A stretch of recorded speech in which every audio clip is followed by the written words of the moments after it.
Hi Metalheads, willkommen zum Metalheads Forever, Show Nummer 409 am 4.8.2022. Schön, dass ihr dabei seid zu einer wahrscheinlich sehr speziellen Sendung heute, denn ich habe zum allerersten Mal heute einen amerikanischen Co-Host. Jawohl, gerade entschieden, heute ist nämlich der Manager und der Autor von dem Buch, also ein Buch geschrieben über die heutige Band. Eine legendäre Band aus den 80ern mit einer unglaublichen Geschichte. Ihr werdet was erleben heute. Ich habe gesagt, ich habe so viele Bands hier, junge Bands, die den 80er Sound hochleben lassen. Und heute haben wir eine Band, die genau diesen Sound in die 80er gemacht hat und die immer noch einen richtig geilen, super geilen Sound machen, nämlich den genauen 80er AOR Sound. So, Freunde, ihr könnt euch, holt euch was Chilliges, heute was zu trinken, was zu essen. Heute wird es chillig, kann ich gleich sagen. Heute gibt es Musik fürs Herz. Eine Feel-Good-Musik. Jawohl. Und ganz liebe Grüße an unseren Labelpartner, an Pride and Joy Music, an die liebe Birgit. Die hat uns auch in die Wege geleitet. Das wird heute sehr cool. Und anfangen tun wir heute mit einer Band vom Pride and Joy Label, und zwar Hardline, One Night in Paradise. Ich würde sagen, let the madness begin. Edge in fear of a possible serial killer after 3 murders in just over a week. CBS 4 Tony DeCopo has a Police are urgently looking for this person, seen on surveillance video out of a school as parts of Tampa have plunged into legal fear. Authorities worry a serial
Yes, One Night in Paradise. So geile Band.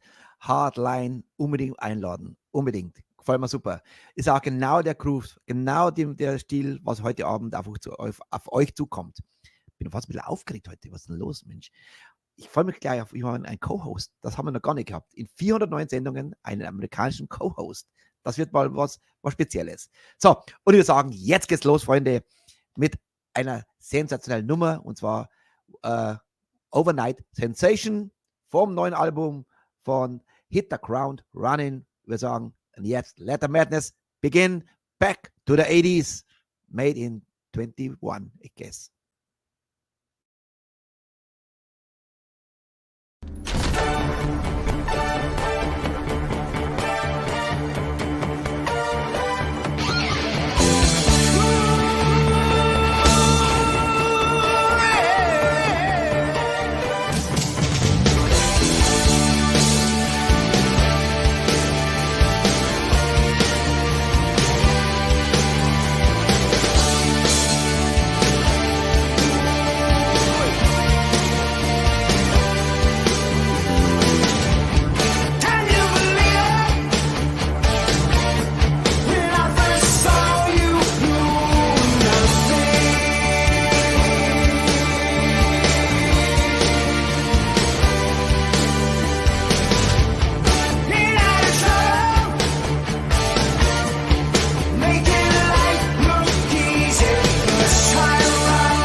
Overnight Sensation. Yes.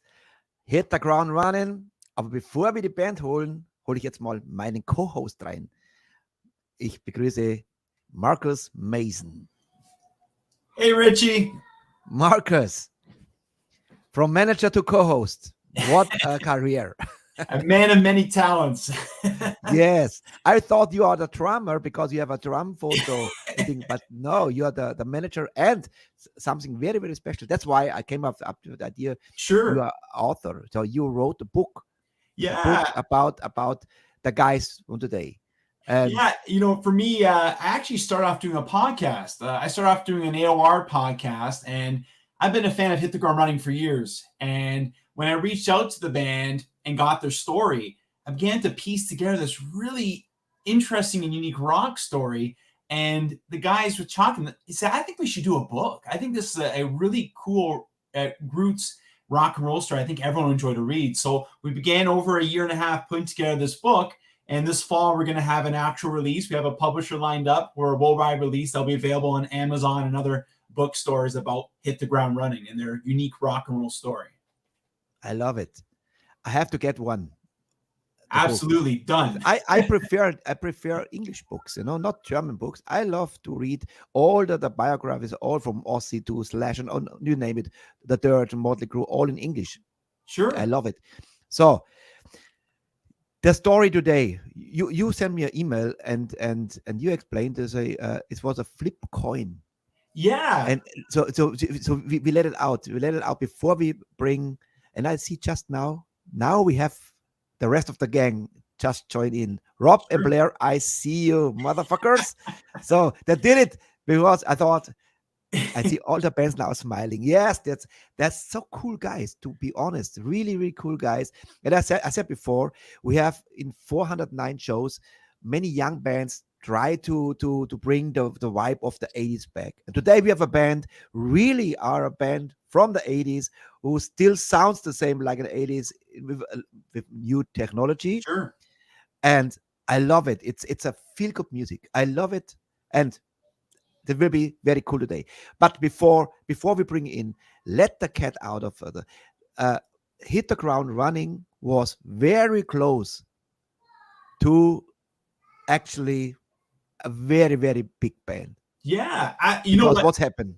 Hit the Ground Running is one of those bands that they had so many chances. You know what I mean? So many times they got this close to getting at that next level. And one of the greatest stories that the band told me was in 1986. Actually, it was probably about close to 1987. Band man up with big management that flew out to see the band, met with the band, held a private concert with this management team. I'm not going to say the name because you know what, they don't deserve it. And they met with the band and said, "Listen, we want to sign you. We think you guys are absolutely fantastic. But we have another band in Los Angeles that we really like as well."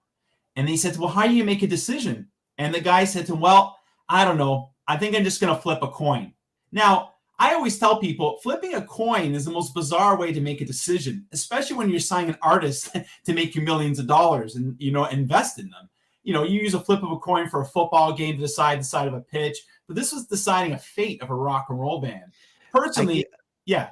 Marcus, I give our viewers today a little bit translation because not everybody understands the English. So die Band hatte 86, 87 eine große Company, eine Management Company, waren interessiert. Die hatte aber noch eine Band in Los Angeles und die haben mit einer Münze haben sie sich entscheiden müssen, wem sie jetzt den Deal geben.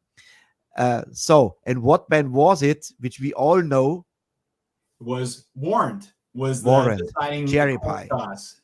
Yeah, and again, obviously they lost the coin toss, and the band asked, how about 2 out of 3? And he said, "Nope, the decision's final."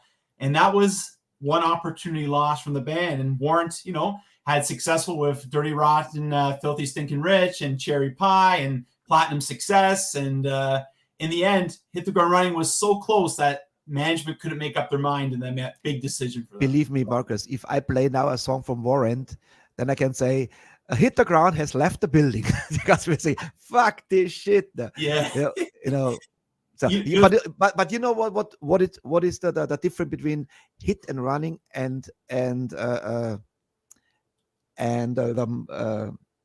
Warrant? The singer is still alive. Yep. You know what? That is a fact. Just the interesting, table of turns. In 1990, the band went to a bar in New York City. And you know who was sitting in the bar? Warrant. and they had a couple beers with the band. So isn't that interesting how they both met in the same place at one point in time? That could have been a different table where Warrant was the band still trying to make their big break, and Hit the Ground Running was the big successful band at that same bar in a parallel Marcus, universe. Today we have ping pong. We will you ask questions, Sure. because you know much more now Sure. about the band than Sure. I ever could know. Let's bring in the guys. Let's do it. First of all, Paul, Mr. Bass Player. Hey, what's up? Hey, Paul, how how are you we? doing? How you doing? Yes, Nice to meet you, Richie. you changed the location. Looks before. I did change location. Yes, very cool. And the guy with the longest hair, I guess, is Jimmy, the drummer. Hey, buddy. How you doing there, Richie? How are you? Thanks. What to say? But now we have a co-host today. Very cool. And glad they did it. Rob and Blair are in the house. Hopefully the sound is okay. Yes. We have no. Yes. You. Hey, Richie. Change the Thanks. camera a little bit because you have a red mouth now. Red Mountain. Put the camera a little bit down. Then No sound? No, No, put the, yeah, put the sounds- camera sounds down. good. Put the camera down a little bit because we have. There you go. Yes. There you go. Glad you did Camera it. down. The singer. That's you. Hey. Thank you. Joining in. Thank you. I was a little bit concerned because you had some problem with the login, but now you're here. Thank you so much. Legendary, Hit the Ground Running. Actually, the video just overnight sensation shows everything already. The good old 80s, the long hair, the girls, the touring. So if you look back to this video now and look all the old footage, how you feel, especially Blair. Let's start with Blair. Blair. Yes.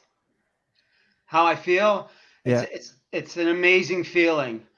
It's like you're back 30 years ago and you're still together and you have life, you have breath, and we still have music to write and still love singing together. We enjoy being together, playing music so much that nothing stops us. We break up, we come back, it says, hey, we're not done.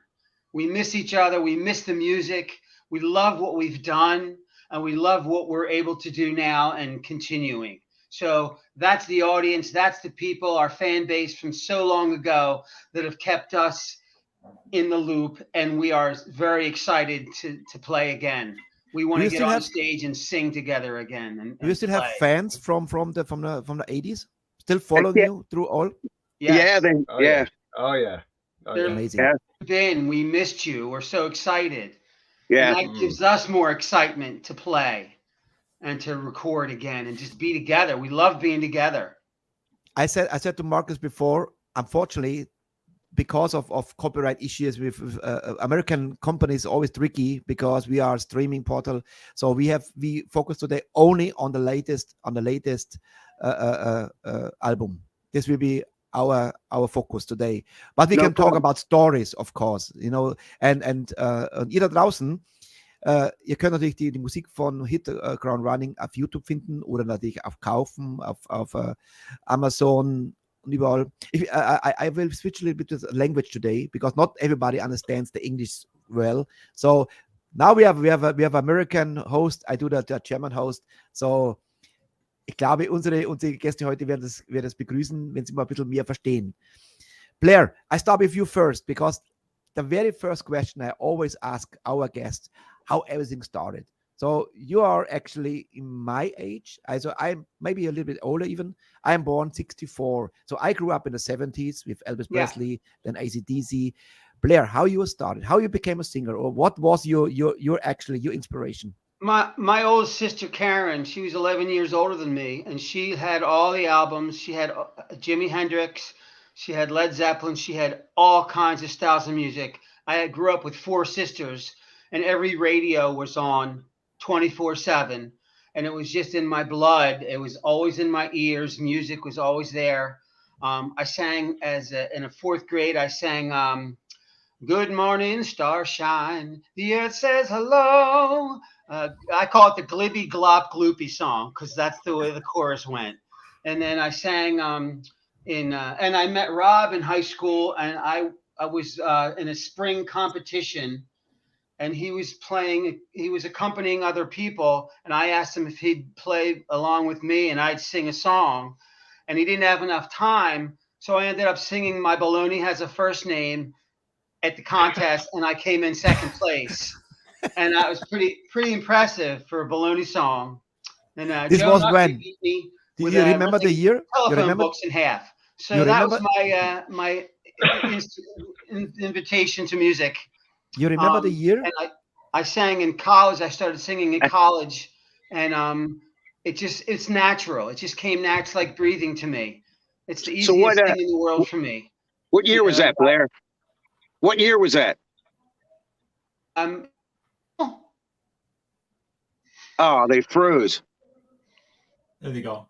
The years I was is between 1978 and 82 was my college days, and I started singing with a 12-string guitar player, and that just opened up the door for all kinds of creative things. Was there a band? Was there a band, Blair? I sing when I wake up. I sing when I go to bed. You know, whatever. I think of a song. I'm in the shower humming a song, and I'll say, "This sounds familiar," and then I realize it's one of my own songs. So there's so many songs in my head, and so many memories, and every song is a memory. So if you listen to Kansas, I think of my senior year in school. If you're thinking of Hocus Pocus by the Focus, I think of my swim club days in the middle 70s. You know, everything has a memory. Every song has a memory, and it all comes back. So you never get old when you're a musician. You never get old. You might look old, but in your head, you're still the same age, singing the same songs, loving every note you do. And that's You know, I'm Richie, surprised. You look actually now younger than in the videos. You look fit. You know. Me? Yeah, you looks cool. All right, I'll take that. Thank you. The magic of video. Yeah, makeup. Yeah, make me older. You're as old as you feel, and I don't feel my age at all. I want to figure out from each member what band brought you to be an artist. Was there a magic moment you decided that's it? I want to be on stage. Was there a band, especially one band? Me? Yeah. Paul, how about for you, Paul? What would you say brought you into music? Well, I mean, I was always into the Beatles. You know, I mean, that's kind of like where my melodic stuff came from in my head and everything. But for me, when I decided that I really wanted to be on a stage, it was the weirdest thing because I mean, I love Styx, but I never thought they would be the band. I was at a Styx concert and I was watching them play, and I got goosebumps. And I was like, I want to do that. You know, and that's kind of like, and then it was just all a matter of just me figuring out how to do it, you know, at that point. Styx, I mean, so legendary and still around. Huh? This is unbelievable. Yeah. Tommy Shaw, for example, what a great voice he has now. And when I listen to your sound today, you know, somehow I always think I hear something a little bit from Yes. Yeah. Yep. Yeah. Yes. And Genesis. We were very into the prog scene too. We did almost a half hour's worth of Genesis and about 20 minutes worth of Yes, like all in a big medley. So it was a fun time back then. The 80s. If you're a metal, but also there was also by metal, and I love the new wave of British heavy metal, of course, but Supertramp. I love Supertramp. Yeah. Electric Light Orchestra, Genesis. Yes. Yep. That's so fantastic music, you know. Yeah. It is. I had Breakfast in America album. I bought the few albums I owned. I soaked them in. Breakfast in America was an amazing album. I had Dinner with Genesis. Does that make it? Oh, never mind. That was the next album. You know that is today the big difference that we talking to the fellas who actually met the real deal people, the legendary people like Genesis, like you, Paul. You have a story about John Entwistle from the Who. Yeah. Tell me a little bit. We were playing at the Stone Pony, and I got locked in the venue because I forgot my keys. So I went back to get my keys, and they locked the doors. And I came out behind my amp where my stuff was, and I bumped into John Antwistle. And next thing you know, we're sitting there drinking scotch and water, playing bass while everybody else is freezing outside, waiting for me to come out. Funny story. He's not arrogant. Yeah, he's Oh, it was pretty freaking cold too there, Bo. It was pretty freaking cold too. I'll never forget. I know it was a cold day, but he was probably one of the nicest people I've met. Along with, like, believe it or not, Donny Osmond was a really good guy. For the most part, I mean, most of them were pretty good. You run into the occasional egotistical people, but like David Lee Roth, and I'm going to say it too because he's a jerk off. Okay. He is. I met a guy in a plane. Unbelievable. It was the best long from Munich to Bangkok, and next to me was A&R manager from Virgin, from England, who actually was the guy who took care of all the stars, and he told me a story about David Lee Roth. What the fuck, So this was a pain in the ass for him, but it was rock and roll. No, what do you expect if you have the Van Halen singer? But he was on another planet, Yeah, that he thought the planet. He thought everything revolved around him, honestly. But anyway, enough about David. Yeah, enough. Rob, next to you, Rob, give us a little bit insight how you everything started before you met Blair. And everything changed in your life, I guess.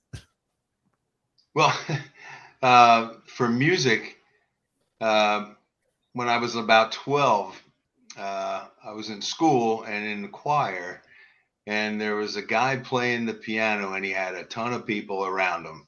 And I just said, wow, that's what I need to have, get friends. right? Yeah, that's how you do it, right? So I wanted to play the piano from then.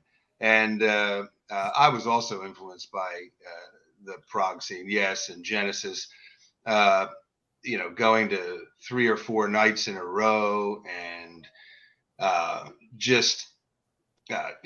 getting chills from seeing these guys playing made it something that I wanted to do. We used to listen to bands, and then we ended up meeting the bands later in life. It's just been a great whirlwind, great time. I tell you what, you are the blessing, I guess. Blessing's Blair with his voice still active, still sounding great, But your keyboard playing is actually the key that this band sounds like in the 80s and sounds fantastic. Thank you. Thank you. This is the key for me.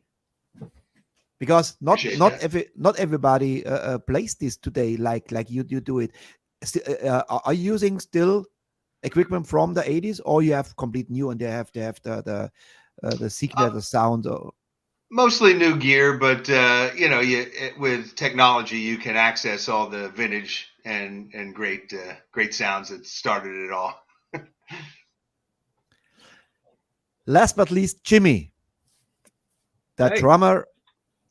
Let me know your story. So we are good in time, and then we will switch a little bit. You can ask questions, Marcus, later on. We will play a song first. But Jimmy, first your story. What was the trigger? What was your magic moment?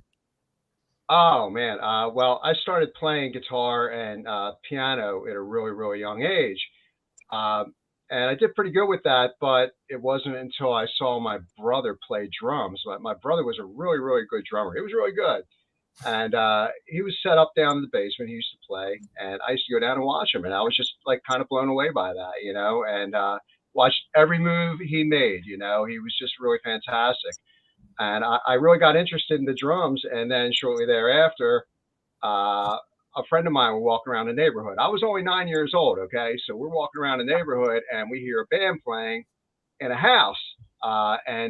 So we walk up and there's a bunch of people sitting around drinking beer. And it was like a little keg party or whatever. And they were playing Led Zeppelin and all kinds of stuff, Foreigner. And the drummer was really Foreigner. good, man. He was phenomenal. And I remember my mouth dropped, and it was just really cool. From then on, it was, it was just wide open, man. It was all drums from that point on. And I started out loving David Bowie, started out loving Kiss. But after that, progressive rock, man, full on progressive rock. And that right there, actually, that is what blew my doors wide open and led me directly to these guys later on, and boy, we had a ball with progressive rock. Before we play the next song, let me know when you guys now here, the four of you guys, when you met the first time. The first time we all met together? Yeah.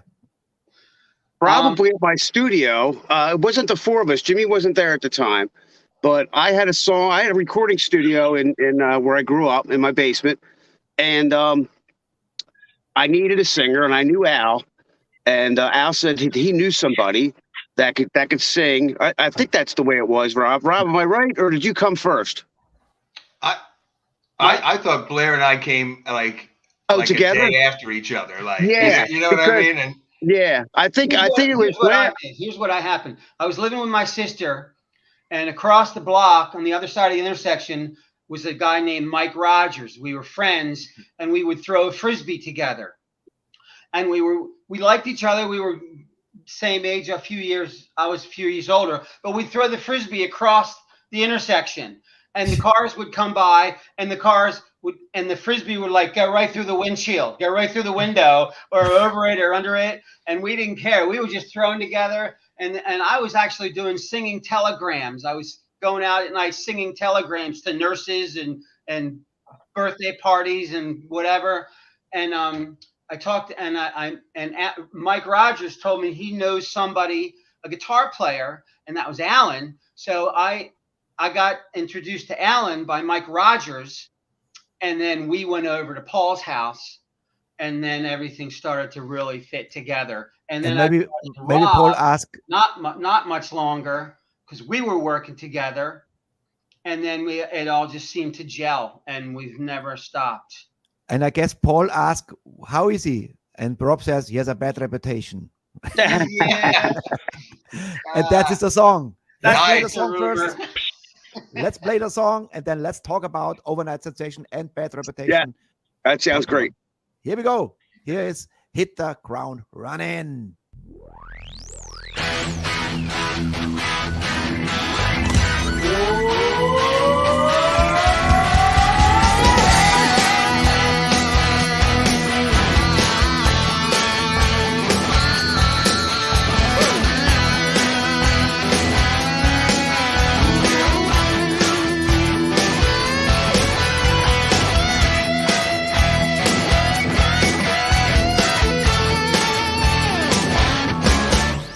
Wanna tell you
Back. right after 80s.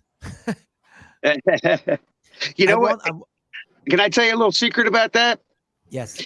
That was the first song that I recorded Blair on back in the day. Mm.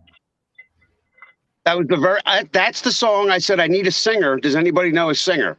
Mhm. And that was the song right there. I told you, bad reputation. Came in and blew the doors off, didn't he? Yeah, he came in and all my needles pinned to the right in the red. I'm sure you know what that's like when somebody sings loud or talks loud into your mic.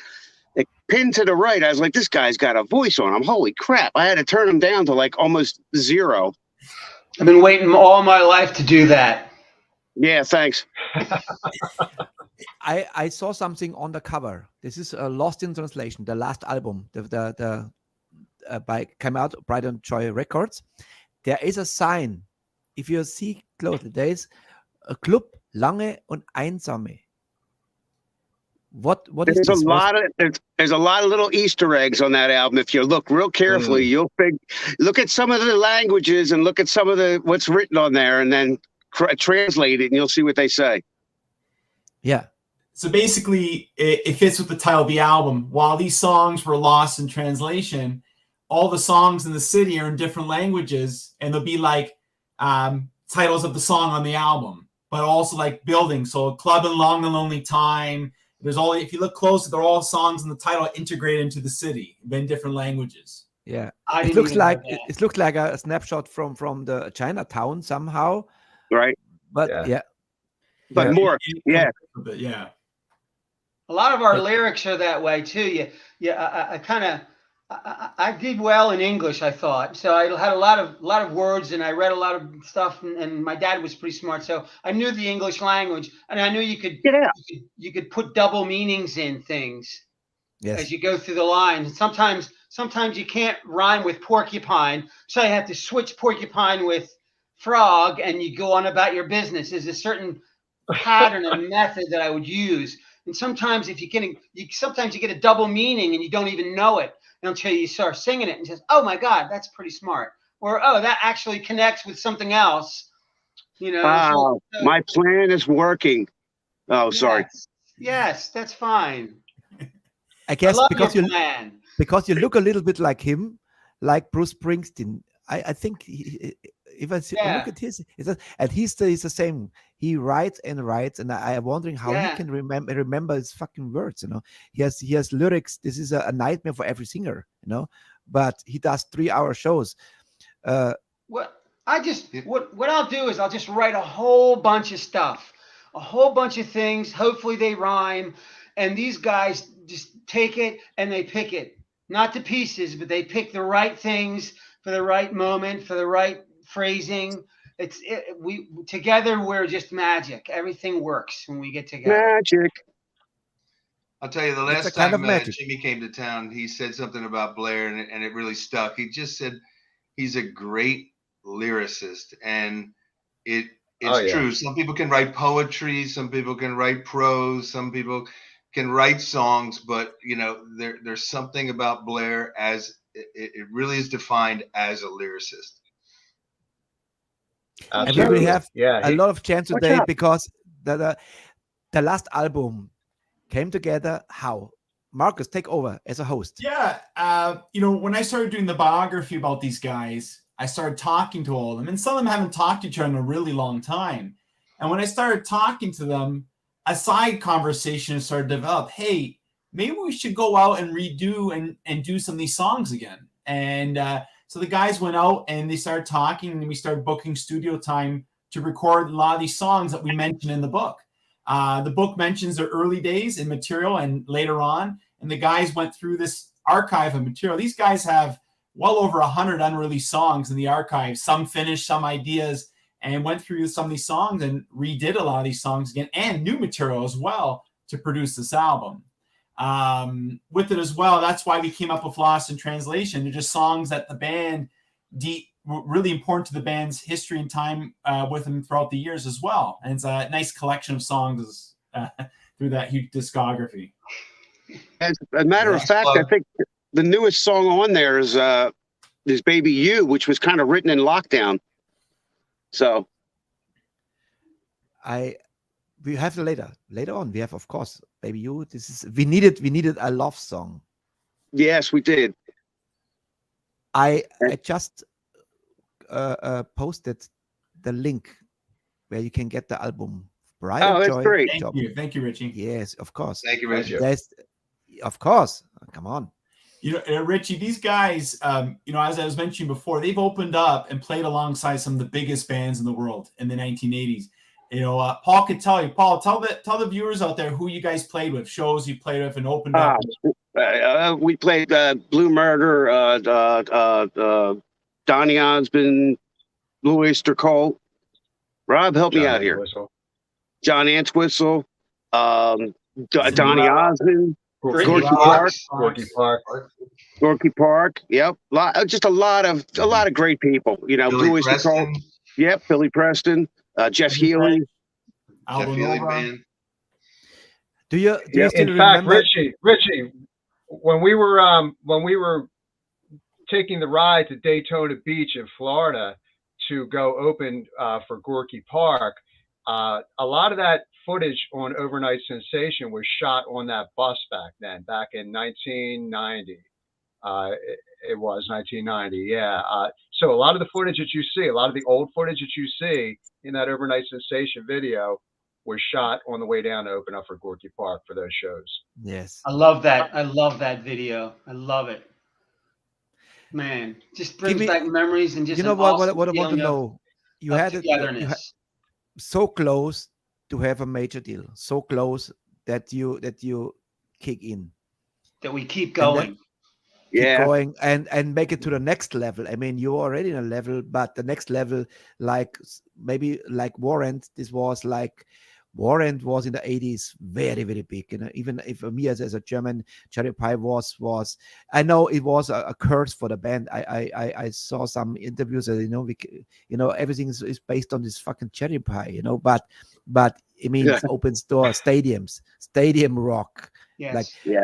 You remember the day when this flip coin happens, that they have to choose a band, you or them, and then it was it over, or what was the reaction in the band when I said, okay, it's not happening?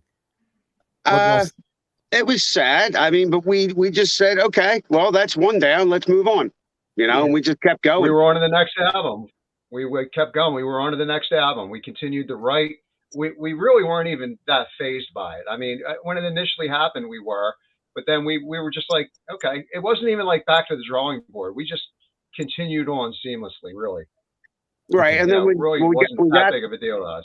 Right. And then we got the deal, and then we went on tour up in Canada doing a radio tour, and we turned on the radio, and of course, Warrant comes on. I'm like, are you kidding me?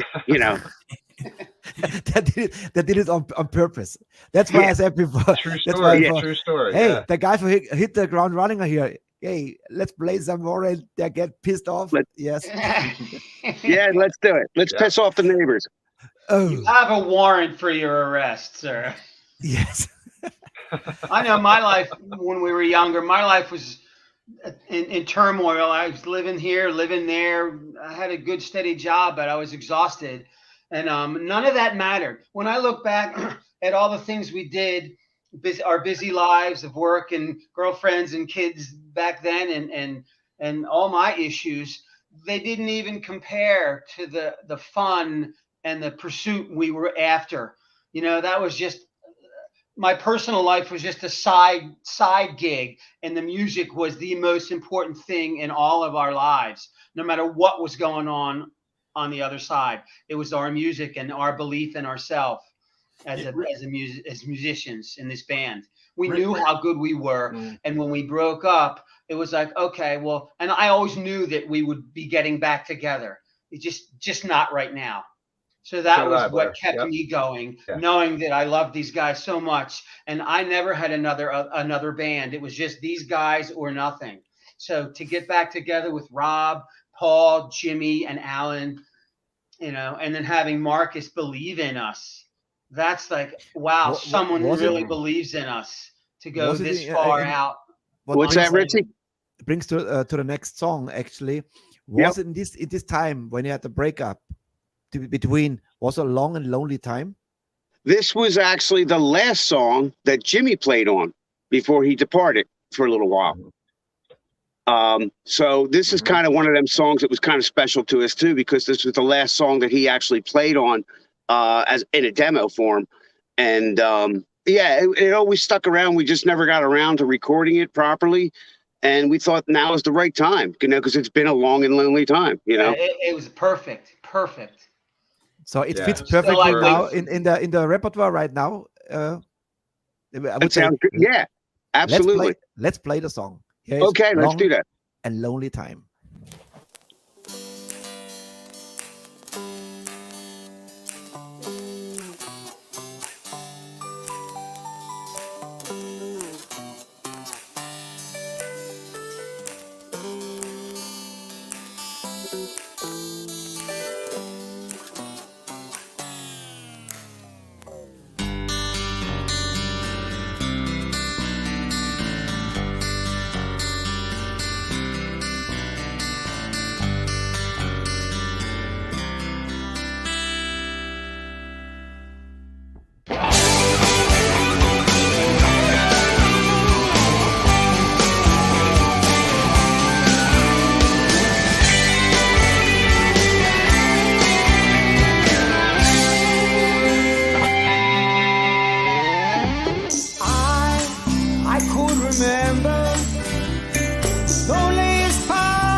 December, in its coldest day it seemed.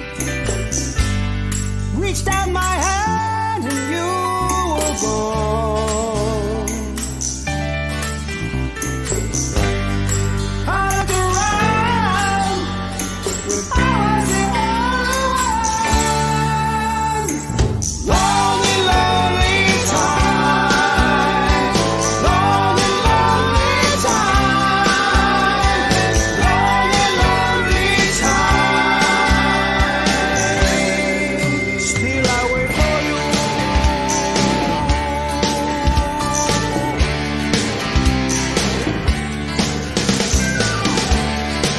Days move so quickly. Weeks too much time to live. I turned to notice that I couldn't fight past my tears.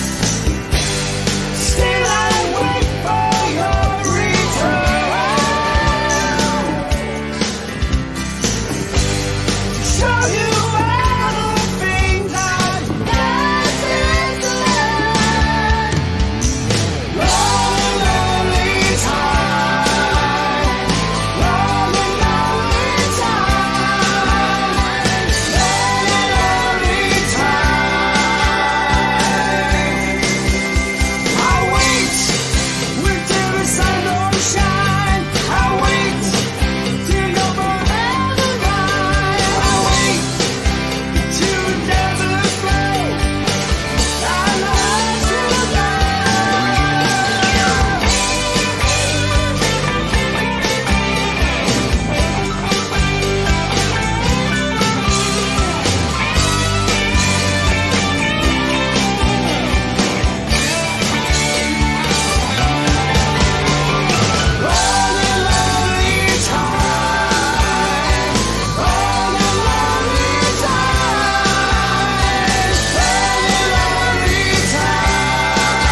All Also right. one band we should not forget, a little bit, Eagles.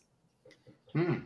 Eagles the in Eagles. Mm. yes, Yeah. Sabbath. Oh yeah. And now I get it, Blair, what you said. Now here is the cover, and here is Club Lange und einsame Zeit. Long and lonely time. Here we go.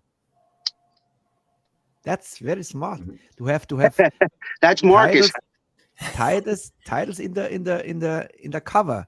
I Number- designed the artwork. I do graphic art, so yeah, it was kind of the boom. Marcus did an excellent job with it.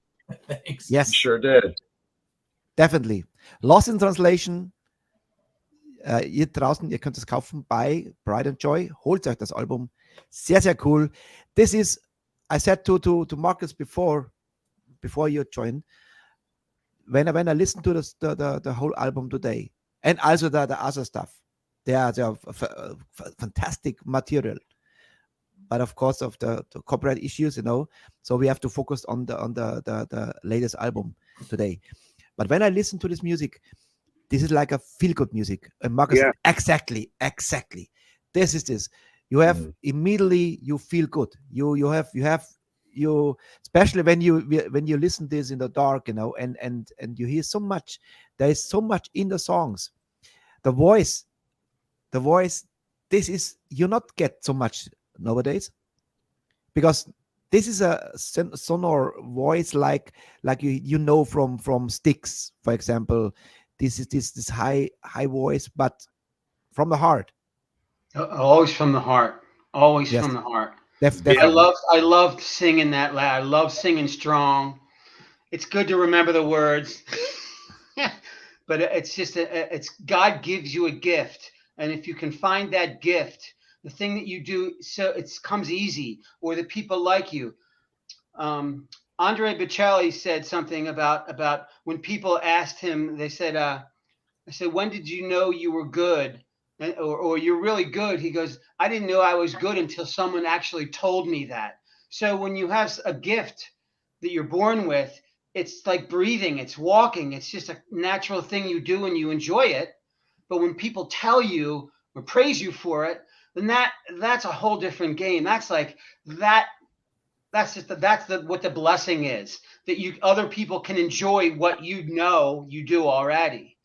And to have these guys help me send the message with the music, it just makes it's just one big party every time. Every time we get together, it's a celebration of music and love Right. for each other and for the people that love us. Sure is, brother. Okay. I told a story before in the show, and I tell you now a story. Well, what was for me my biggest compliment I get ever in my life as a recording artist. One of my albums was from 2004, and there's a song After the Last Eagle Flown, and I had a fan from Australia. He had ALS, and he was very sick. And he was, when I was in Thailand performing in Phuket, he was, from year to year he came, and he was sicker and sicker and sicker until the last time I saw him, he couldn't speak and nearly didn't speak anymore. He was in a wheelchair, and he greeted me in a breakfast table opposite, and then I remember him. He was always, when I sang Jailhouse Rock, he had his canes, and this was his signature. And I remember, oh, you're the guy. So I invited him to my show on the same day, was Holiday Inn Hotel, and I gave him a CD in a DVD, gave him as a gift, and my his sister told me in the afternoon. I said, oh, he's listened to the song, to the CD all the time. So forward, half year later, she called me and she said, Richie, I have a sad news. My brother died. Oh. And you know what? The last thing he said on his deathbed, just before he passed away, he said he warned for his funeral after Last Eagle Flown, and he closed his eyes forever. Can you imagine this? I broke out in tears when I heard this story. Wow. This was for me the biggest compliment in my life as a composer, that somebody has his last in his mind, not to his wife, I love you, whatever, or his children. He said, I warned for my funeral after the Last Eagle Flown. And damn, this was this kicked me down, because that's incredible. The last thing this fan said, unbelievable. Still, Wow. When I was 10 my years hair's still old, I had open heart surgery, atrial septal defect. I was born with a heart murmur, and it worked its way into a hole the size of a $50 in my third chamber. And after that, I realized that there was nothing else I was going to do to harm my body. So the times that we broke up, or the time that we didn't have together, I think it was a blessing in disguise for all the things we were doing to our bodies at a young age. And to break up was sad and stuff, but I think it saved my life. Yes. That I didn't go into a drinking binge or start taking heavy drugs on a regular basis. You know, I knew that I already had my second chance in life.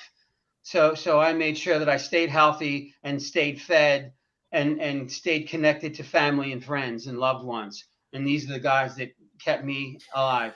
Just the thought of appreciate time and appreciate the now, and not living in the past, and Yes. don't live in the future, you know, because you cannot live in the future anymore, but dream too much, because it comes completely. I have something actually for the after show. I want to have a little break now, because today was a post in Facebook from dear friends of ours from a band.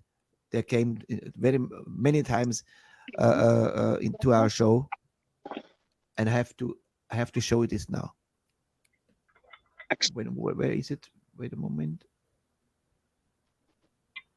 Oh no, I have to wait. I have to upload first.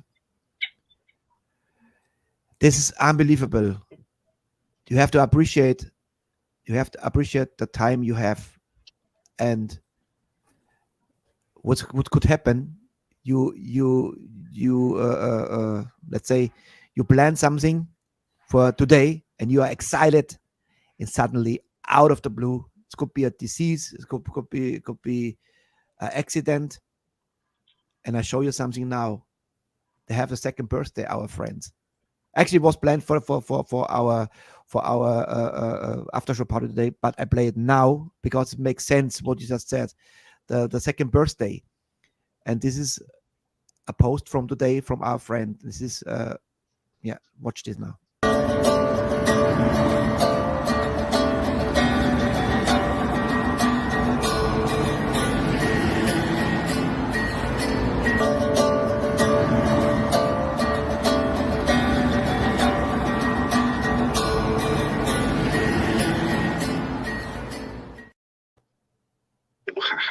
Well, if that doesn't hit home.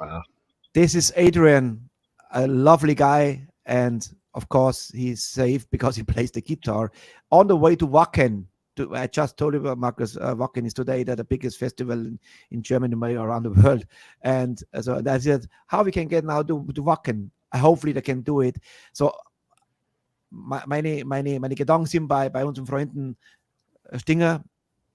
Lovely band, great band, you know, and you see how close today, fine, tomorrow maybe dead, but they have a second birthday, and damn, you know.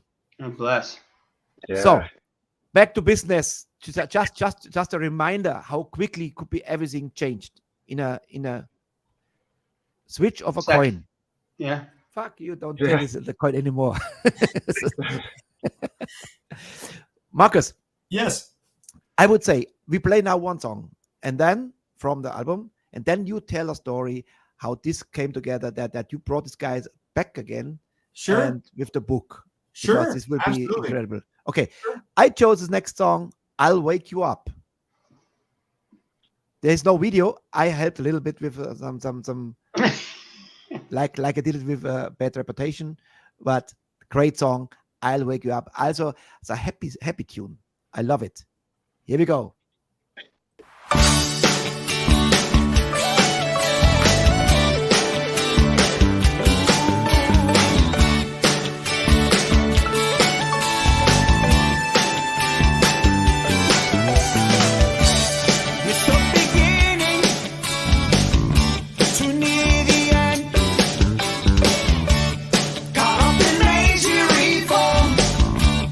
More understanding, more revenge.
Yeah.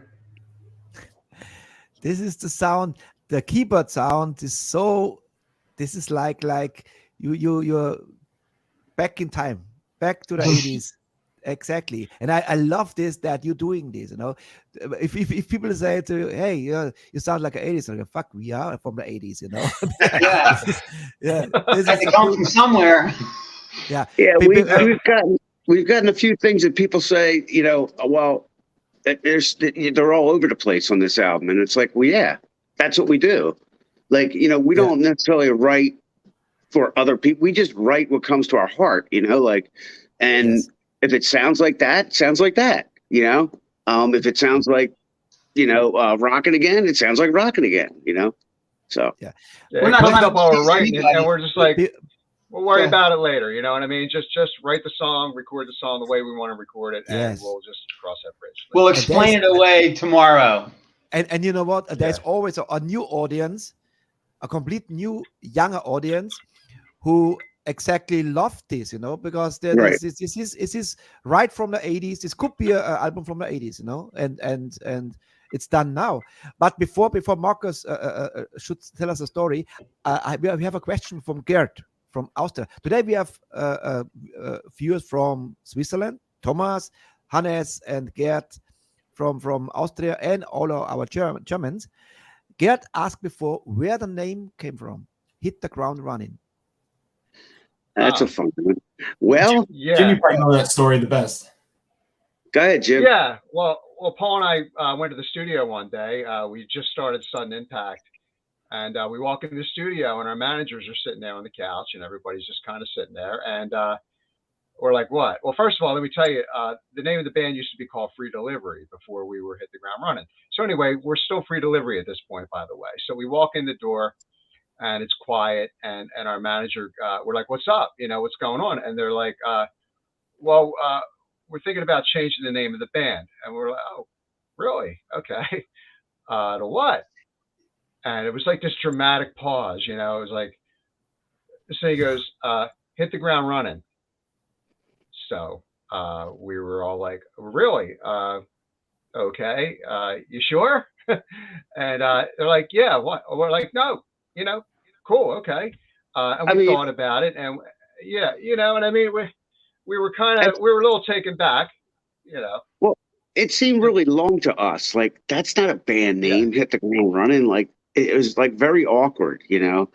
And then it's funny because if you think about it, like now there are bands like that, like, you know, like in the 90s and stuff, there were bands that had long names, you know, like, so it's kind of funny that it's kind of ahead of its time. But yeah, they changed it up on us, and we were like, okay. Didn't matter really to us. I mean, Maybe it's time to but it change the grew- name to Long Train Running or something like that. Yeah, how about no. Toad the Wet Sprocket? What's that? Toad the Wet Sprocket. That was a Exactly. 90s band. Yeah. Yeah. But we ended up, you know, embracing it, and we grew into it, and Yeah. it's who we became. So. Yeah. So, Marcus, the band split up when? When was The breakup? the original classic lineup split up around early 1991, late 1990. And the band soldiered on after the breakup in 2007. They re-released an album called HGR, which Paul and Blair and Alan were on that album. I know, actually, Alan wasn't even on that. It was just Paul and Blair that were on that album. Yeah. But with the original classic lineup, this new album we have, Lost in Translation, is really the first release in over 30 years. The band has been together in the original lineup since their 1989 release and their unreleased album, Control Yourself, which came out in 2001. Mm-hmm. Right. Yeah. Which was just a collection of demos, really. Yeah. But Marcus, you told me about the album. You have it actually. You have a vinyl with you. Yeah, I have it on vinyl. There it is. So this actually was a big seller in Japan, right? Yeah, the CD. We sold this one through AOR Heaven. It was originally only supposed to be 500 pressings, and we sold them out in 48 hours. And so then we did a second pressing, and then that sold out. And then they did a third pressing. We sold out all the pressings in Japan that chart on #1 on the import rock charts, which was blowing us away. For a lot of music collectors out there, this CD if you can find original pressing, at one point was going for $1,900 on eBay. And that just leaps bounds at how much people love this album. It was very hard to get. So we wanted to re-release it with bonus tracks to our fans. So on AOR Heaven in Germany. So, and then you came up with the idea. So you always thought about the band because you decided to write a book about this incredible story. And then you said, you know what, why not make a new album? Who came up with the idea? So actually, Jimmy can actually talk about that. Jimmy, you could tell the story how you and Paul started having the conversations to do this again. Sure. So you had approached Paul before you approached me, but then you had given me a call and you requested friends on, I think, Facebook. And I remember I was like, wow, that's really cool. So I didn't know who you were, so I didn't really necessarily believe you at first, but I got to know you. Of course, we became great friends, and that was really awesome. And so I contacted Paul, and I was like, what do you want to do? And he's like, well, what do you mean? I'm like, well, do you want to do something? You want to, do something to kind of coincide with this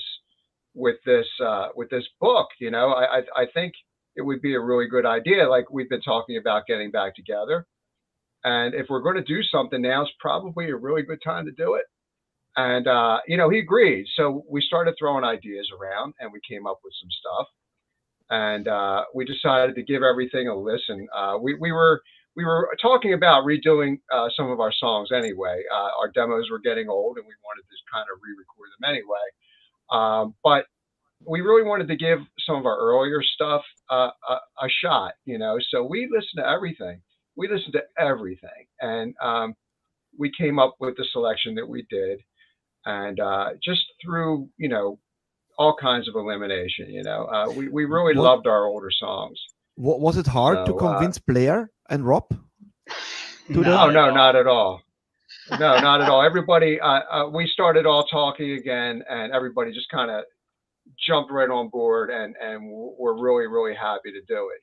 We were all delighted. I was thrilled to dedeath because I've been wanting to do something. We were all missing each other. For a long time. We missed each other so much, and it's like, well, who's gonna call who? How are we ever gonna get together? 2017, I had some lyrics about natural disaster. Because like it was so many people are dying from guns and this and that, and I'm like, the only death we should have on this planet is from natural disaster. And that's where I just wrote that down.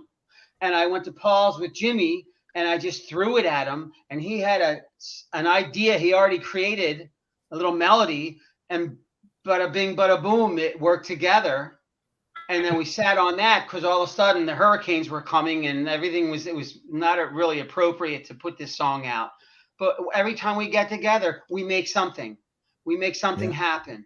So the magic happens again. And, it's just an amazing. What was I going to say? That's a great story. So when I got a call from Marcus, I had already gotten a scam call that told me that I won. It was a survey, and I answered the questions, and then they said, "Well, we need your credit card number so we can, because you got to pay the mail charges, the post charges." Yeah. And I'm like, okay, and I gave it to him, and then I got a red flag from my bank, and then about a week later, I get him calling me, texting me, says, "Is this Blair Umsey's phone number?" And I'm like, get off of my phone. I don't want to see you. Don't even call me back. I'm blocking you. So it could have never happened. Yeah, he looks like an Indian a little bit, Marcus. Told him my memories of the truth, my memories of what happened. Some of them I don't have memories that these guys have. I must have left the building just like Elvis. I just left the building and went home, I guess.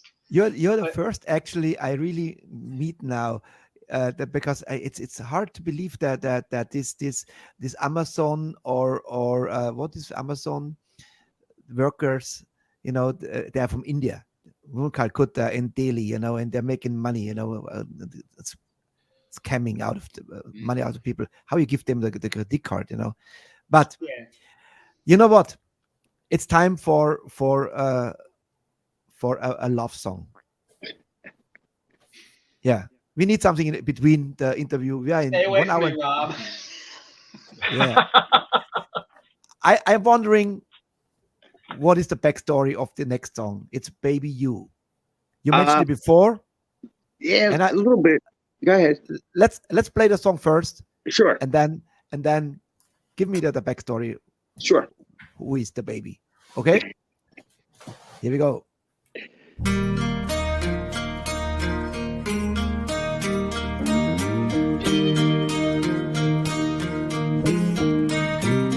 Baby, you could change the world around me. Baby, you could make the darkest nights turn to day.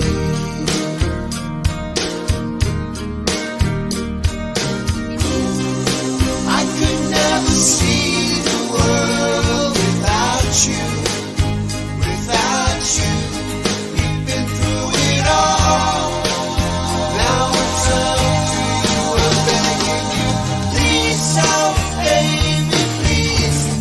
I'm needing you now. When my heart keeps skipping a beat, I'm needing you now. When my heart keeps skipping, my heart keeps skipping a beat.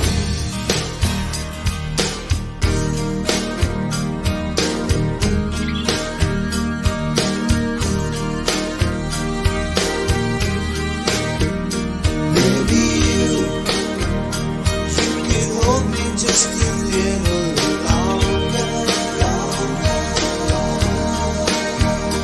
Maybe you can make my darkest fears go away.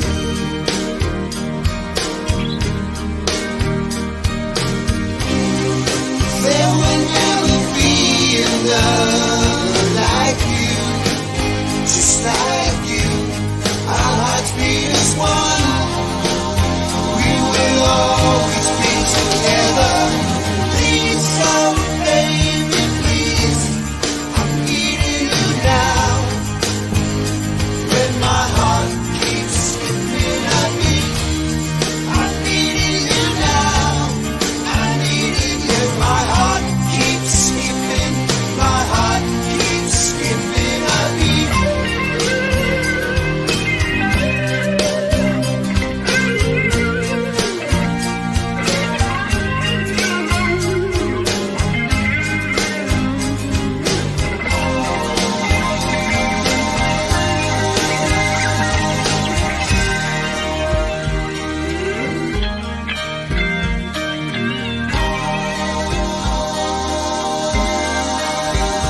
Baby, you.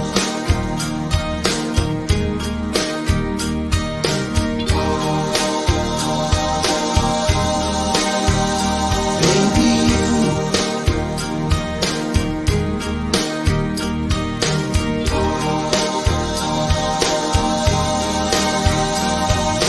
Please, oh baby, please.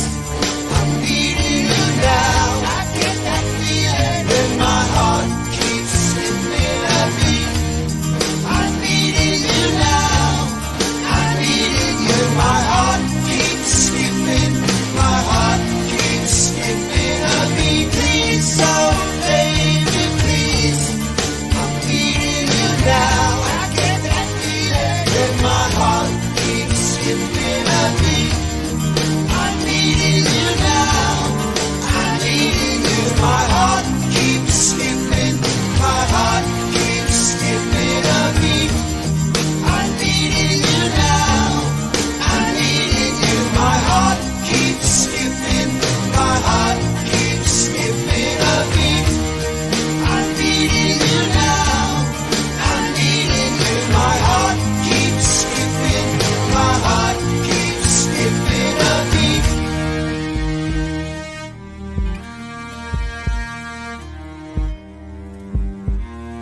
Great. She's loving all this.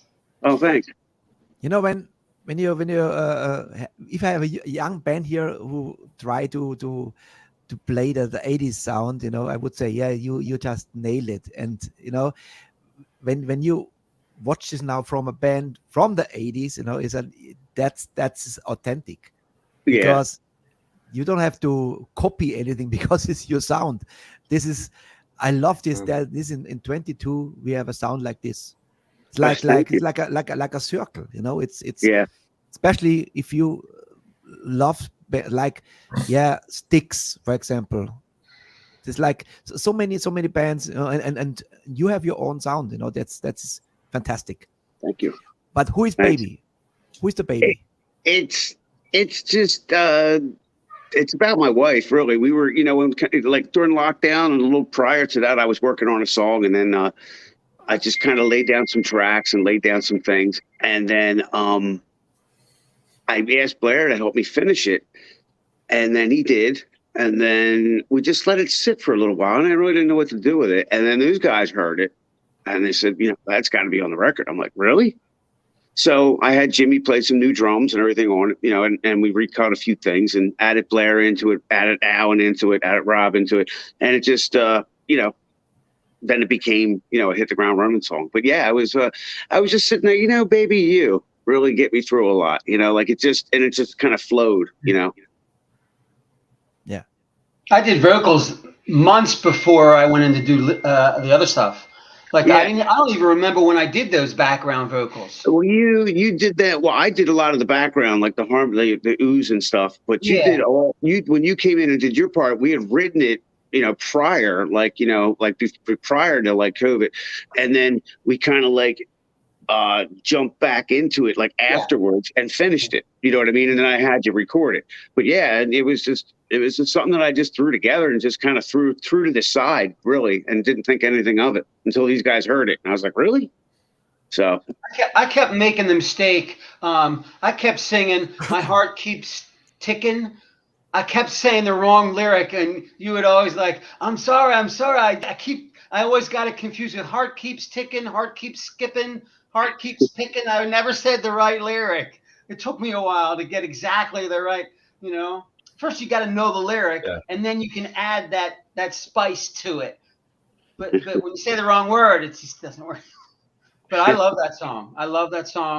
I told you it was a great song. Thanks, Richie. Really, I really appreciate that. I told you so.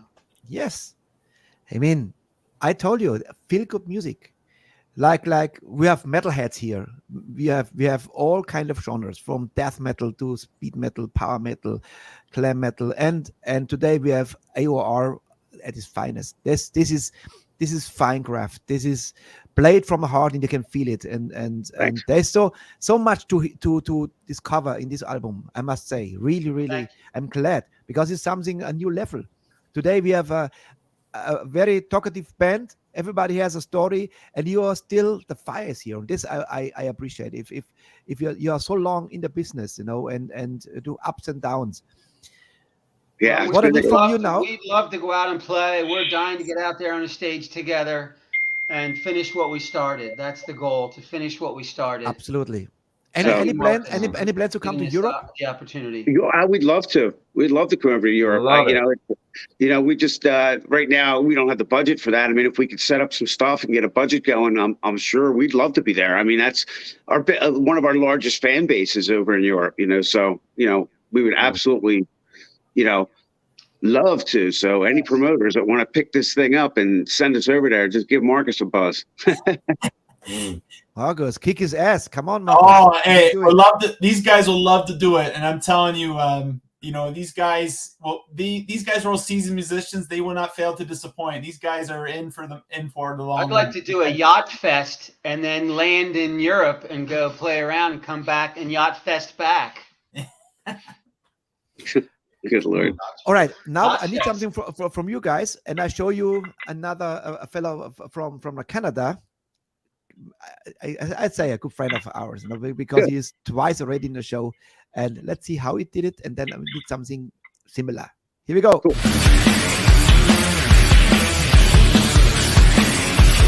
Hi everyone, I'm clips from the band Anvil. You are watching Metal Heads Forever. Right.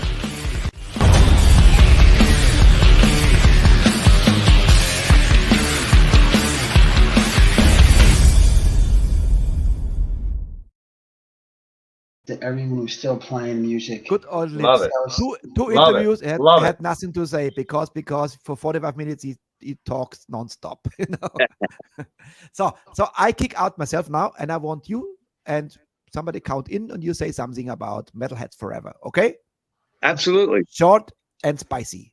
Here we go. Out, and you can start.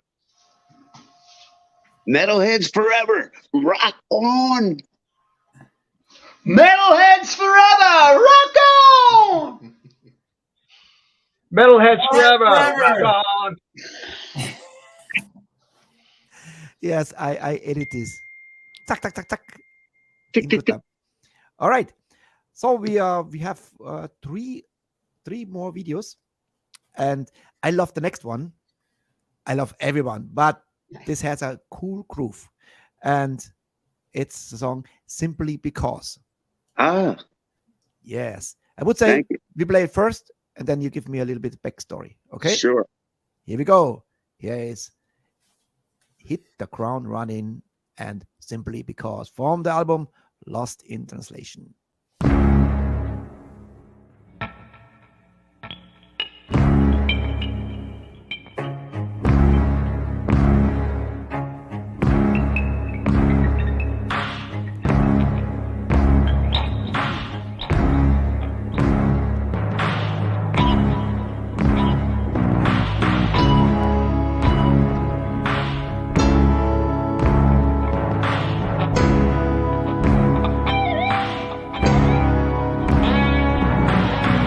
All alone on a dusty night, caught in a whirlwind, out of sight. There is one, a reflection of me, out of the shadows. He fights to be free, and I wonder how far we have to go. We put up a fight, but will anyone know? Streets are on fire. Where do I turn? There's a burning desire, and I just have to learn. If I had to make a change, to stay where I was, gotta go back. Simply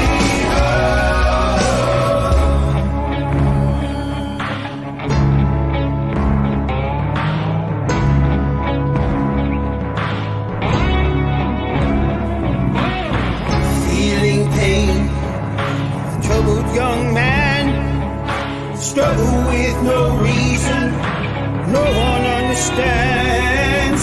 It's got to be annoying that all that he's done.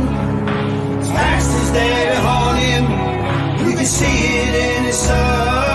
I wonder how far we have to go, but he's under fight. But does anyone know? Streets are on fire. Where do I turn? There's a burning desire, and I just have to learn. If I have to make a change to stay where I was, gotta go back. Simply because.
every evening when I have my dinner, my wife always plays some best of. And today, best of was Phil Collins from the 80s.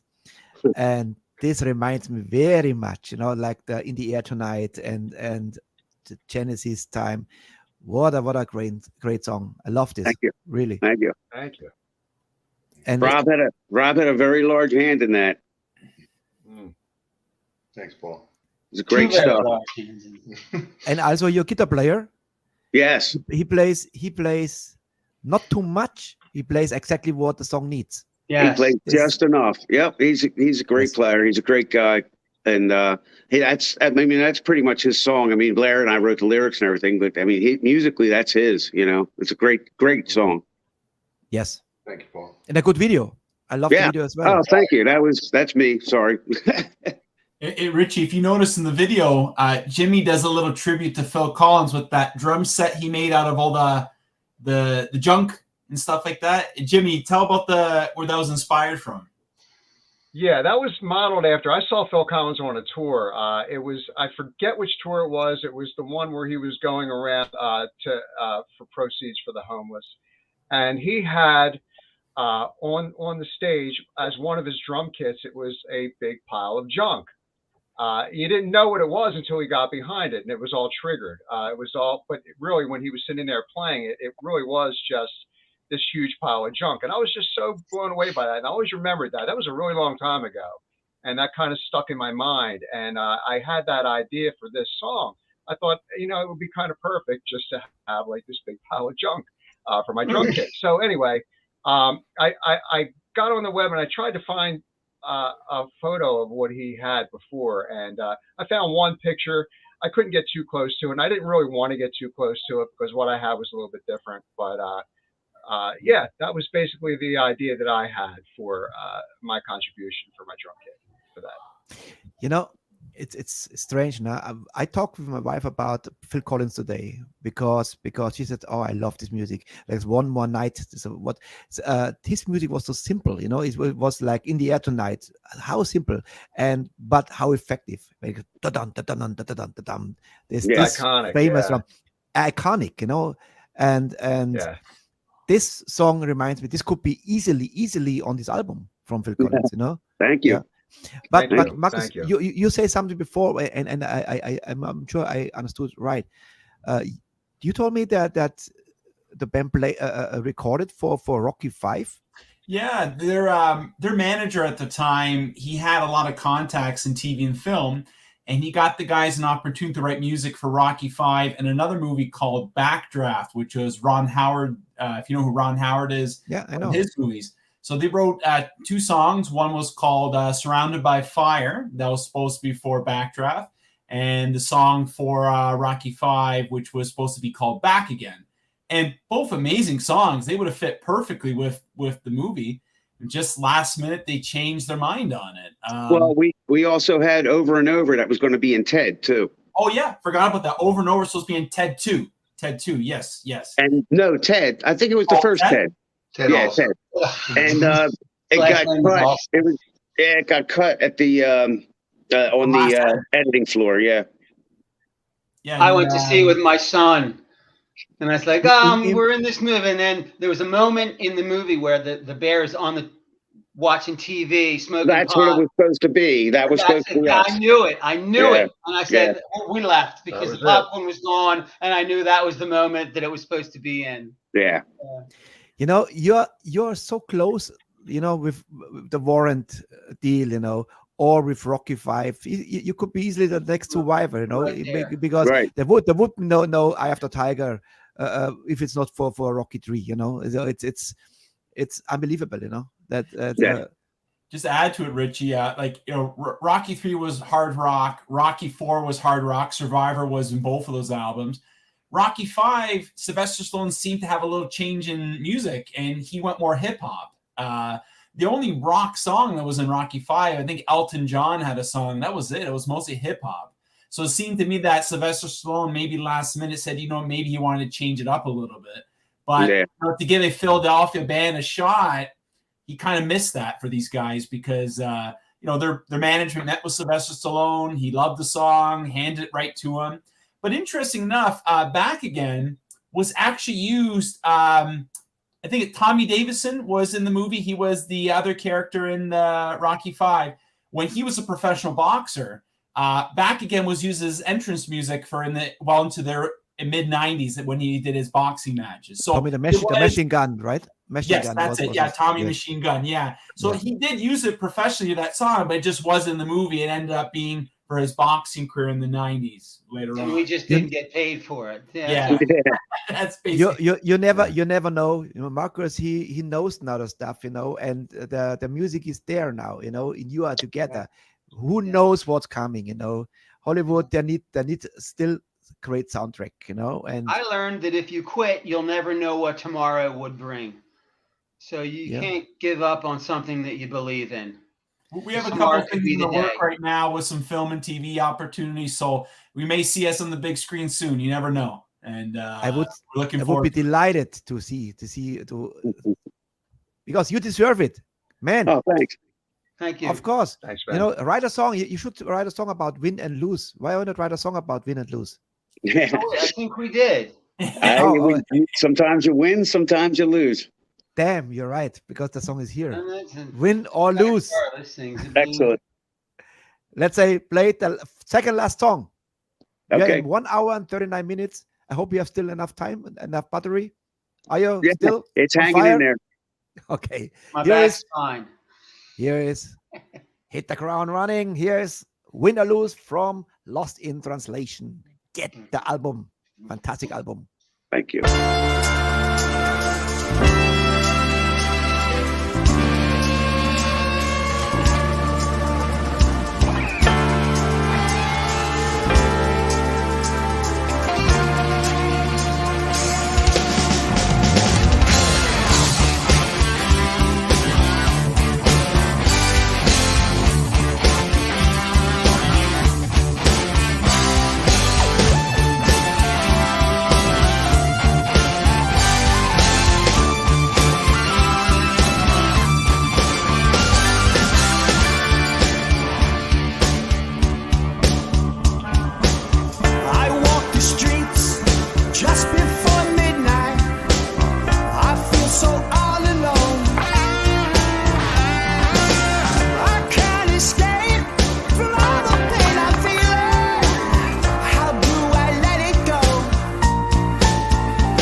truck. Oh my God! No. Hey, Right. This could be easily in a Rocky movie. Now, I have a story.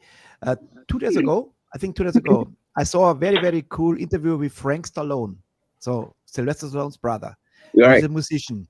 And he told an incredible story.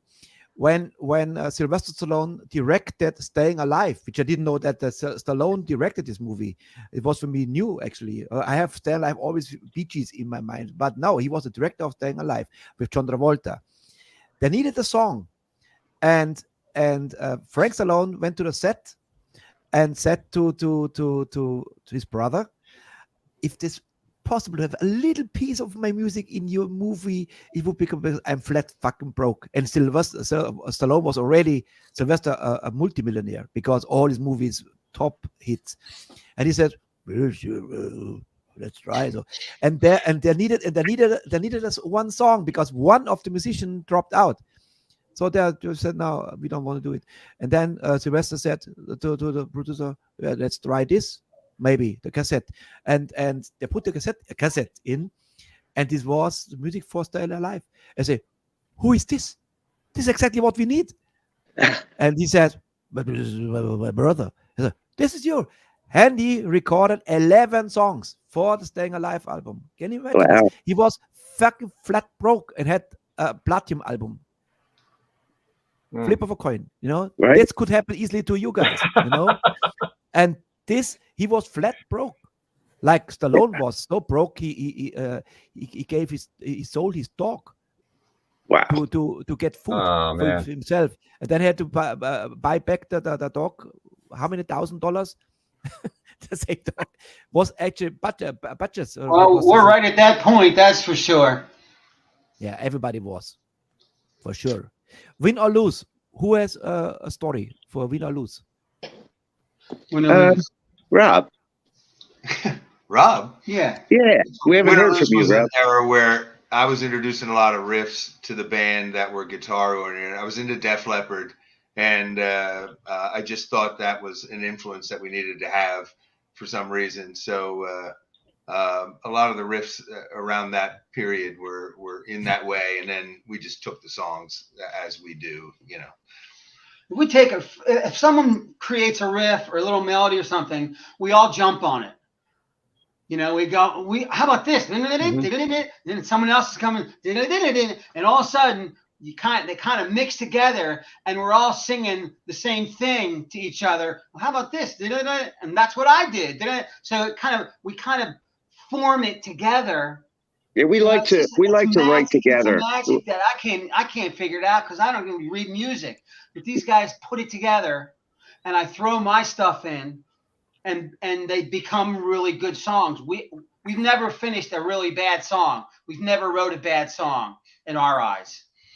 You know, if it is, we never finish it. We had not one bad song in this, and this was nearly the whole album. A little bit missing, of course. We have one more, but what I need before I kick you out now, guys. Oh, we don't want to go.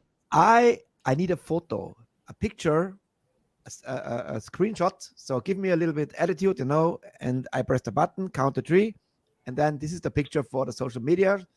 And I say 1, 2, 3, and ready.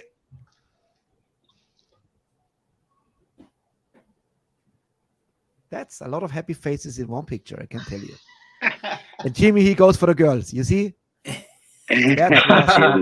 That was the look for the chicks. Oh boy. You are too old for this shit, Jimmy. Oh, Yeah. boy. You know? Never too old. Guys, the last song is for me the perfect song to finish this amazing interview. This was for me your legends. You're still here, and thanks to Marcus. Thank you. This was different today. Thank We never you. had a manager in the show. In show number 409, finally we did it in Pennsylvania. Are you all in Pennsylvania? Marcus is in Canada. I'm in Oh, Toronto. Canada. All Yeah. right. Jimmy's in Canada's in Michigan, Pennsylvania, isn't And it? I'm in Michigan. I'm in and we're Michigan. we're in PA. Damn. We're international now. I always enjoy the Americans, really, because Thank you. yeah, you are legends. And Thank I you. wish you with this Thank you. Album and the rest, of course, ihr da draußen, holt euch das Album. Es ist ein Musik zum zum, feel good Auto, open the car and open the window and go over the highway with the great sound of Hit the Ground Running. And the last song is the perfect song. It's Rockin' Again. What you guys do it. And I love this video as well because I love all this footage. Chuck Berry, all the Elvis stuff. Not Elvis, not inside, but the rock and roll and the introduction. The sock hops, the dancing, the dancing, the muscle cars. Very cool. Thank you. Marcus, Paul, Jimmy, Rob, and Blair, it was an honor. It was a pleasure. Thank you so much. Fantastic band. All the best. Thank you, Rich. Here is the last song, Rockin' Again, and I wish you all the best. And Marcus, please send me to the Philippines the book if it's published. 100%. It'll be sent to you. No problem. Perfect. Thank you so much. I will read Thanks, it. guys. I will promote it for sure. Thank you so much. Thank you. That's it. Thank you so much. Brother. Here is Rockin' Again, and all the best. Keep rocking, baby. Here we go. Now, no matter what you think of rock and roll, I think you have to keep a nice open mind about what the young people go for. Otherwise, the youngsters will feel that you understand them.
Liebe Leute, drückt auf die Glocke hier, weil ihr müsst unbedingt mitkriegen, wenn hier wieder was Neues läuft. Auf die Glocke drücken! Ganz wichtig!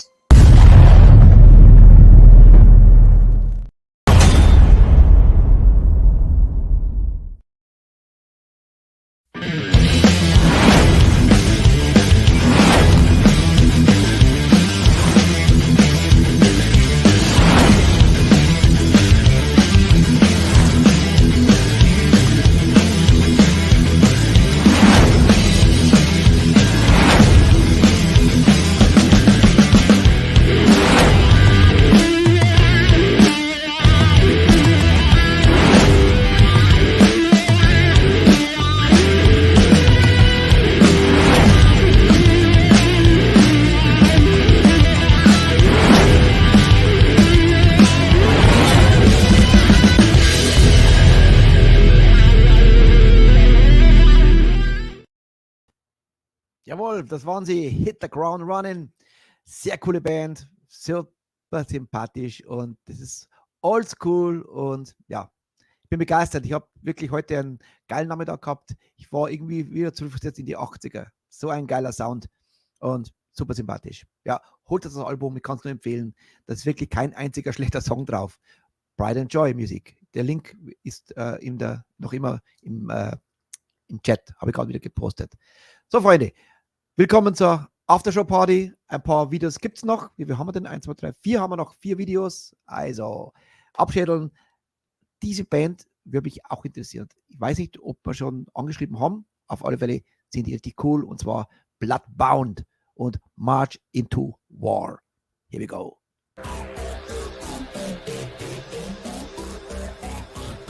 March into war through the smoke and the fire.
Richtig stark. Bloodbound, March into War.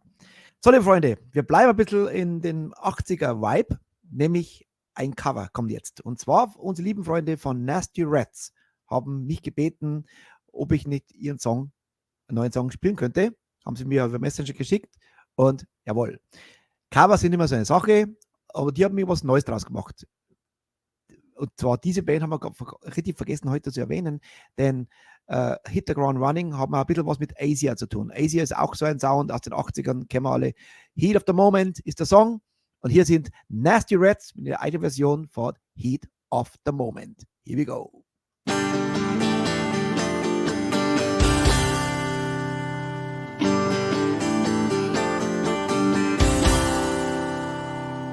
I never meant to be so bad to you. One minute I said I would never do. A look from you and I would fall from grace, and death would wipe the smile right from my face. Do you remember when we used to dance? And incidents arose from circumstance. One bit led to another, we were young, and we would scream together, songs unsung. It was the heat of the moment, telling me what my heart meant. Heat of the moment, showing her eyes. And now you find yourself in 22. The fancy house was hold no charm for you. You can concern yourself with bigger things. You get your fellow ride the dragon's wings. Heat of the moment, the heat of the moment, the heat of the moment, showing our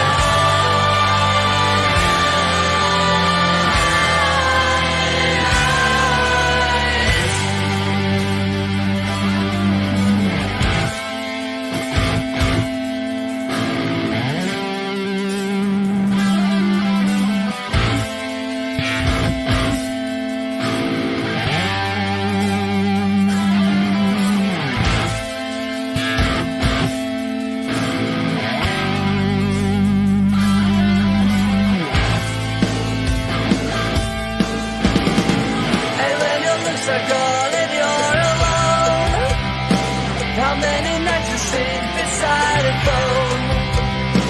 What were the things you wanted for yourself? Teenage ambitions you remember well. It was the heat of the moment, telling me what my heart meant. Heat of the moment, showing your eyes. Heat of the moment, the heat of the moment, heat of the moment, showing your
Heat of the Moment, Nasty Rats. Was mir gefällt, dass sie eben nicht versuchen, das zu kopieren, sondern ihr eigenes Ding damit machen.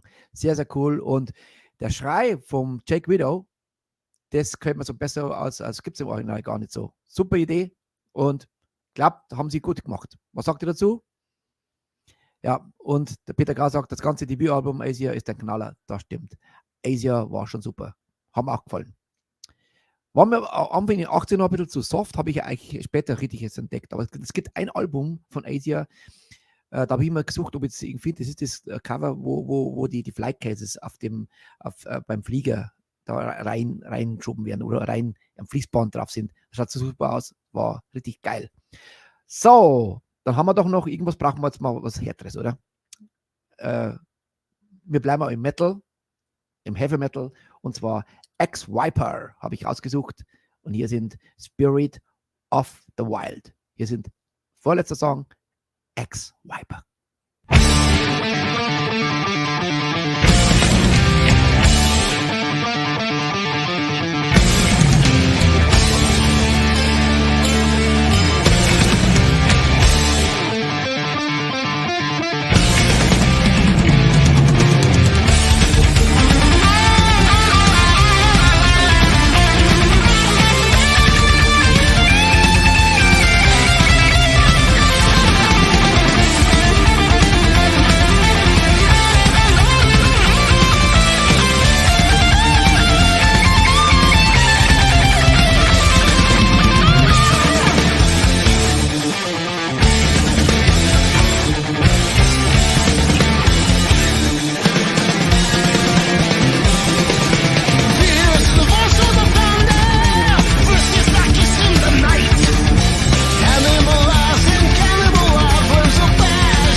Jawohl, Ex-Viper. So cool, Spirit of the Wild.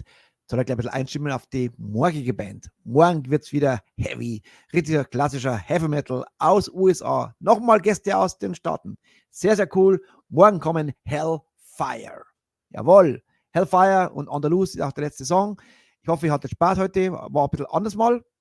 Heute hatten wir AOR. Das heißt übrigens Adult Oriented Rock oder Stadionrock, kann man sie auch übersetzen.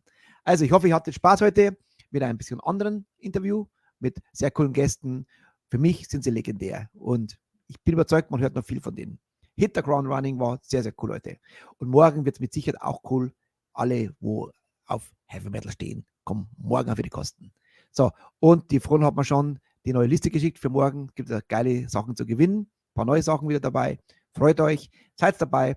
Ab 20 Uhr wieder für euch Metalheads Forever. Ich würde sagen, lasst mal die Kuh vom Eis. Ich würde sagen, haben wir es raus, Hellfire, und dann wünsche ich euch alle eine gute Nacht.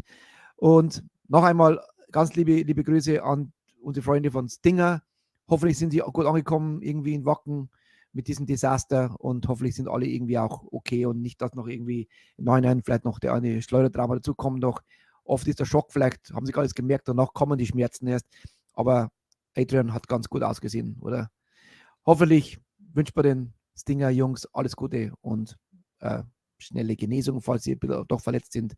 Und hoffentlich sind sie in Wacken angekommen. Und alle in Wacken, gebt Gas, gebt alles. Ich habe gehört, es gibt so schlechtes Wetter. Zieht euch warm an. Okay? So, Freunde, letzter Song, Hellfire, On the Loose. Ich würde sagen, I salute you. Bis morgen. Rock on.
you are a fan now. You're a fan. And as a fan, you will never ever forget to like, subscribe, and hit that bell. Hit that bell. Way Goddamn. down below.